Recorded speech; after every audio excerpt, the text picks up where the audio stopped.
નમસ્કાર, જય હિન્દ, જય ભારત, જય સંવિધાન.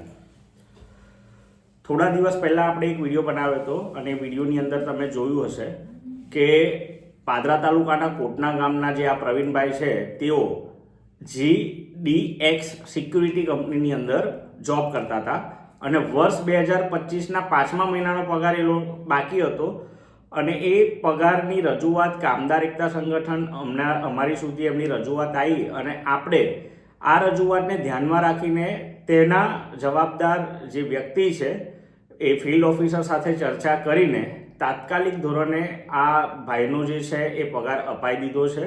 અને પ્રવીણભાઈ શું કહેશો તમે? આપણે પગાર તો અમે તો છે 8 થી 9 મહિના સુધી વારંવાર રજૂઆત કર્યા જ કરતા હતા, કાયમ ફોન કર્યા કરતા, પણ આજે કરું કાલે કરું, રવિ સાહેબને મળવાનું છે, આજે મેલ કરવાનો બાકી છે, થોડા દિવસ રાહ જોઈ જાઓ, બસ આ જ એમની માંગણી, બીજું કશું કરતા જ નતા. હા, પછી તમે અમારી સાથે રજૂઆત કરી અને તમને પગાર મળી ગયો? હા, ઓકે, મળી ગયો. કેટલો પગાર મળ્યો તમને?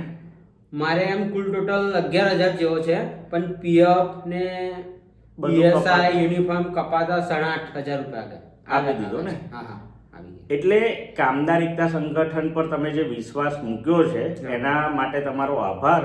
અને ખાસ કરીને તમામ કામદારોને વિનંતી કે જો તમે તમારા હકનું બોલો નહીં ને તો તમને તમારા હકનું જે વેતન છે આ લોકો આપે નહીં. માટે તમને કોઈક આવી સમસ્યા હોય તો ચોક્કસથી તમે અમારો સંપર્ક કરી શકો છો.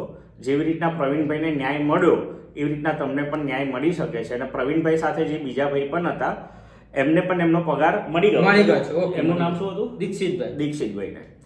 એટલે આ વિડીયોને ફરીથી શેર કરજો. કામદાર એકતા સંગઠન હર હંમેશ કામદારોના કામ કરે છે. જય હિન્દ.